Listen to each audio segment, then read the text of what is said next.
محمد وعلى آله وأصحابه أجمعين. Another story with another great companion, as all the companions of our Prophet, the best. So here, the companion today we're going to talk about, his name Shaddad ibn Aws al-Ansari. He's from the Ansar. Shaddad ibn Aws al-Ansari.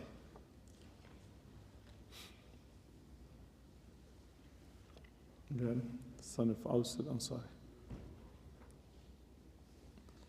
This great and honorable Sahabi, radiallahu anhu wa ardah, he was one of the most knowledgeable Sahabah. And he was a abid, a worshipper, devoted Sahabi. Careless, of course, about the dunya. And he followed the deen of Allah subhanahu wa ta'ala in the best way. He grew up in a family, really did so much for the deen of Allah subhanahu wa ta'ala, sacrificed, gave everything up for the support and the help for the deen of Allah subhanahu wa ta'ala. His father's name, Aws ibn Thabit. His father, Aws. He was one of the 70 men who gave the pledge of allegiance to the Prophet ﷺ and the treaty or the Bay'at al-Aqaba. When they were from Medina, 70 men, he was one of those 70, the top 70.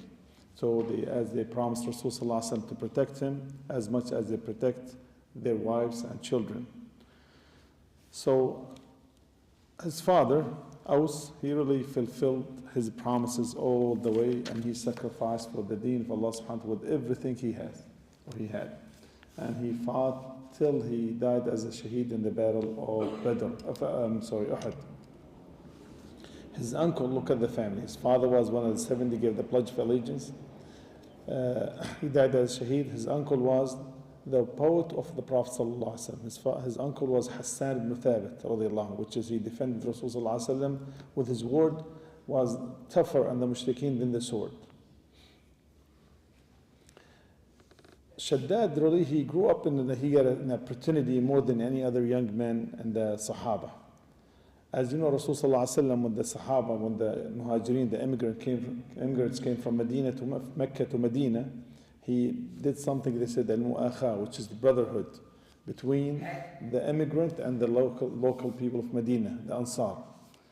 So he had, his father, the opportunity or the honor to host two of the most honorable Sahaba, which is Ruqayyah, the Prophet ﷺ's daughter, and her husband, Uthman ibn Affan. Those his guests. So he hosts both of them, subhanAllah. And he really imagined just who he had learned from to start as a young man. Of course, they treated him the best way it could be, a host to a guest. So now he became even connected to the Prophet ﷺ, because the Prophet ﷺ comes to see his son-in-law and his daughter. And he basically got the knowledge from the main source, from the Prophet ﷺ. As Abu Darda said, when he saw Shaddad, he have gained so much knowledge. He said, "Inna li kulli ummatin faqiha, wa inna faqih hadhihi al-umma Shaddad ibn Aws al-Ansari." He said, every ummah, they have faqih, which is jurist. And the jurist or the faqih of this ummah is Shaddad ibn Aws al-Ansari. Imagine. Abu Darda, they said that Abu Darda was one of the most wise Sahaba. So he knows. And senior Sahaba. So he learned also from Uthman to be devoted, to be zahid, ascetic. And he was also learned to be the knowledge and the piety, righteousness. And he reached basically very, very high level. Not many Sahaba reached the level of that. His level. Till the point when he used to go to sleep on a daily basis, he was unable to turn from one side to another. He said every night think about the hellfire, Jahannam, subhanAllah. He said, I think about it, I cannot sleep. Right away. Then I get up right away, making salah all night long till Fajr. SubhanAllah, when you think about Jahannam and the grave, this doesn't matter how sleepy you are. Thinking about just the grave, not hellfire, makes you get up. And that's what Rasulullah said, mention death more frequent. Mention death frequently. So this is basically will make you closer to Allah subhanahu wa ta'ala. And he had two characteristics beautiful. It said al-hilm wal-ilm. as the Sahaba used to say, which is knowledge and wisdom, or forbearance, if you want to literally translate it. He said, the Sahaba used to say, some people, they get knowledge, but they didn't have the hilm, the forbearance, or the patience, or the wisdom. And some of them get knowledge, patience, but they don't get knowledge. But Aus got both of them, the wisdom and the knowledge. And Umar knew he had special qualities, so he chose him as a governor, or appointed him as a governor for Hims. And Hims, remember we have mentioned, is a very difficult city to please. The people there they always complain about the governor. Where is Hims in Syria, in the middle of Syria, the third biggest city in Syria. He said, he basically, the people of Hims, they felt very comfortable with him. SubhanAllah, he has so much wisdom and knowledge and so on.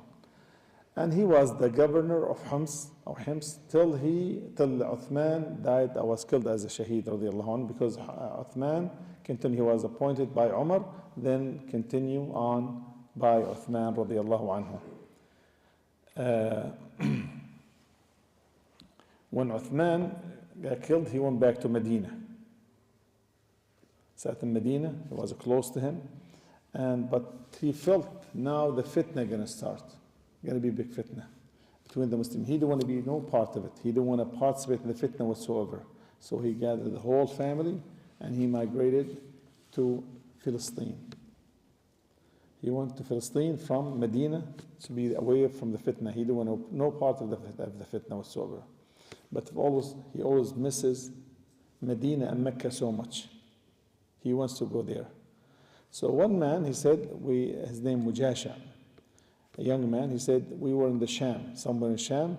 So my friend and I, they were like planning going Hajj, a group of young men. So on the way to Hajj, still in Sham, still in Palestine mainly, and he said, I saw a huge tent.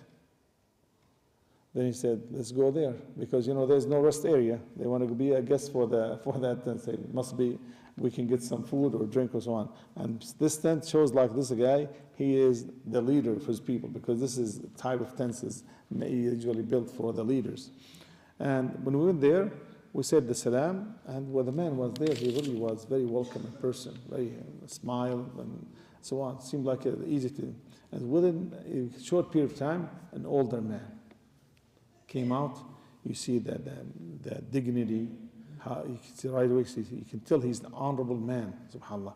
But we felt like, they call the word basically we felt like reverence, felt like respect with little fear. They call it like hayba. So they call it reverence or awe in English. So basically they feel like respect and little kind of like the fear. And he said, we never felt this feeling for anyone before, nor our fathers or a governor or ruler. That much of respect they had, subhanAllah. So he said, Assalamu alaikum. So we replied the salam to him. He said, we are a group of people, young men, we are going to for Hajj.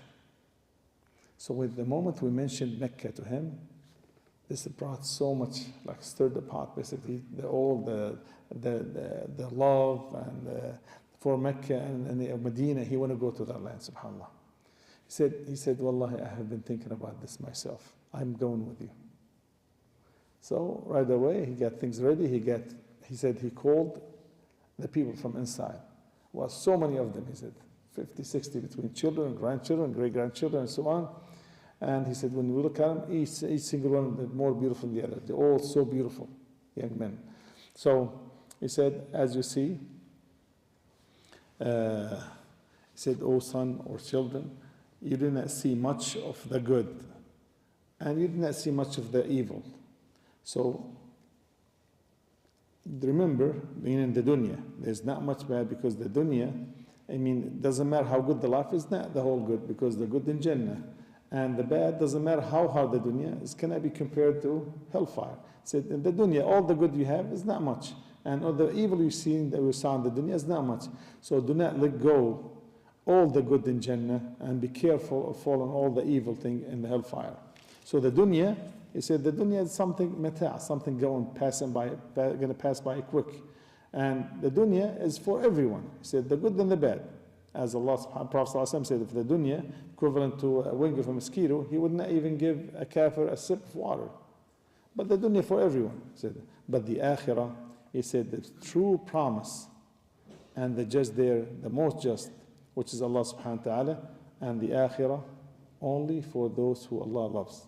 So be one of the people of the akhirah, the hereafter.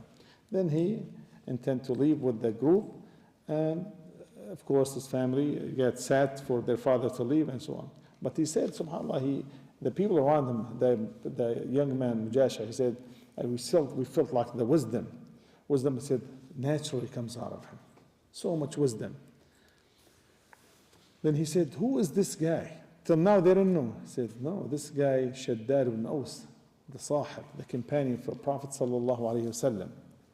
So before he left, he said, he commanded his family to bring suwaiq. Suwaiq, famous meal, used to be like, to be present or offered to the guests, which is they ground the wheat or the barley, then they roast it a little bit and add to it honey, mix it together and offer it. It's probably simple, but most of those, that simple sweet nowadays is like a basbousa or it's close to that. So, but they roast it and they mix it with honey or date, or sometimes oil. So one of the three things. Then he said, with his own hand he used to feed us. And this shows the generosity of the Muslim. And he said, we were left, kept on going, we traveled, we got our horses, our caravan, and we moved toward Mecca. He said, when we climbed up the hill, he said, make us some food, اصنع لنا طعاما نتلهى به. The word نتلهى basically could be something plain, or something sign of heedlessness, or signs could be interpreted in a negative way. It's not very bad, but for the level of Sahabah, let's have fun. Basically, let's play around or something. So he, subhanAllah, they looked at him. A man like this would never say that. So a young man told him, said, "Natalaha bihi." We're going to have fun with the food. What is that? So he said, he regret that word. Just said this word. It's not a big deal in Arabic, really. He said, then he told him, may Allah reward you, Jazakumullah khair, subhanAllah. And he still felt so bad and sad. He said, Wallahi, I never said such a word since I gave my pledge of allegiance to the Prophet sallallahu alaihi wasallam. Never. So please, don't spread it. Don't say I said that word. It's not a big deal. Like I said, we're going to eat this, have fun. Basically, you're away from the akhirah and you're not focused on the akhirah as a companion. He's regret. That's a simple word like this. He said, just remember the things I'm teaching you. But this one, try not to spread it. Of course, we found out he did it. So, and he said, I can teach you something. So you take it as till you meet Allah subhanahu wa ta'ala. He said, إِذَا كَنَزَ النَّاسُ الذَّهَبَ وَالْفِضَّةِ فَاكْنِزُوا هَذِهِ الْكَلِمَاتِ. He said, when people hoard gold and silver, you should hoard or keep or maintain saying these words. He said, Allahumma inni as'aluka thabata fil amr. Oh Allah, I ask you to steadfast on my deen. Oh Allah, steadfast on the guidance. Wal azimata ala rushd. This word, the azimata ala rushd, one of the most beautiful dua, subhanAllah. Basically to initiate the good. Al azima, because a lot of times you want to do something, but you don't initiate it. You just keep it to yourself. You don't do it. He said, oh Allah, help me to initiate the good, to start and do it. Not knowing it all only, do it also. As one of the Salaf, they used to say, the early generation of Islam, they used to say this statement. He said, Allahumma arina al-haqqa haqqan warzuqna ittiba'ah. Oh Allah, shows us the truth as a truth and guide us to follow it. So this is al-azimata ala rushd.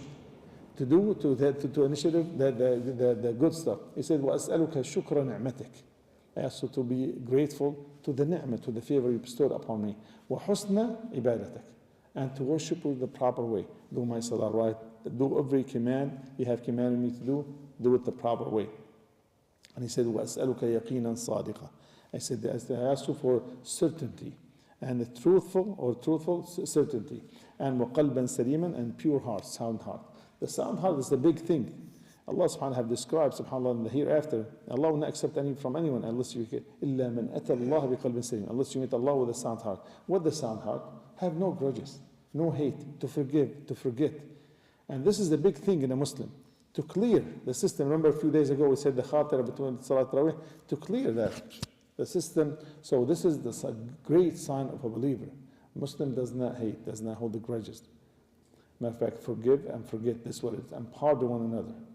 And he said, وَأَسْأَلُكَ مِنْ خَيْرِ مَا تَعْلَمُ, I ask Allah subhanahu wa ta'ala the best you know, and أَعُوذُ بِكَ مِنْ شَرِّ مَا تَعْلَمُ, the best thing for me. And with I seek refuge in you from the worst thing you have decreed upon me. وَأَسْتَغْفِرُكَ مَا تَعْلَمُ, subhanAllah, and ask Allah forgiveness for the things you have decreed upon me and I did not know. I said, إِنَّكَ عَلَّامُ الْغُيُوبِ, you are the one who know the unseen. فَرَضِيَ اللَّهُ عَنْ شَدَّادٍ أَوْسٍ, may Allah be pleased upon Shaddad bin Aus and grant him the highest of the Jannah. هذا والله أعلم. سبحانك الله بحمدك أشهد أن لا إله إلا أنت أستغفرك وأتوب إليك.